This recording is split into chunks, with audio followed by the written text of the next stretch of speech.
ভিয়েতনামে দ্বিতীয় অনুশীলন সেশন সম্পূর্ণ করল বাংলাদেশ অনূর্ধ্ব-23 জাতীয় ফুটবল দল। ফু থু এফসি ট্রেনিং গ্রাউন্ডে খেলোয়াড়রা দারুণ উদ্দীপনায় প্র্যাকটিস করেছে। পূর্ণ মনোযোগ দিয়ে চলেছে প্রস্তুতি। অনুশীলনে ট্যাকটিক্যাল ও টেকনিক্যাল ড্রিবলিং এর পাশাপাশি রাখা হয়েছে হালকা মজার কার্যক্রম, যা খেলোয়াড়দের টিম স্পিরিট আরও বাড়িয়ে তুলেছে।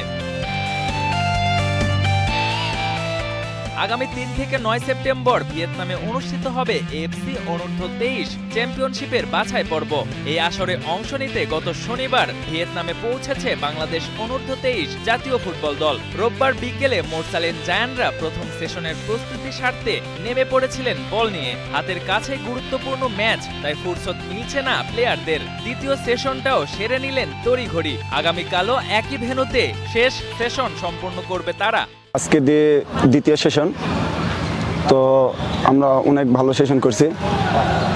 কালকে আমাদের লাস্ট সেশন ম্যাচের আগে। সো আমরা সবাই ভালো আছি, আপনারা সবাই আমাদের জন্য দোয়া করবেন, আমরা যাতে ভালো রেজাল্ট করতে পারি। এবারে প্রথম বিদেশে পূর্ণাঙ্গ ক্যাম্প করেছে বাংলাদেশ অনূর্ধ্ব-23 দল, তাই তো খেলোয়াড়রা বেশ উৎসাহী। কোচরাও সাজিয়েছেন ভিয়েতনাম বধের পরিকল্পনা।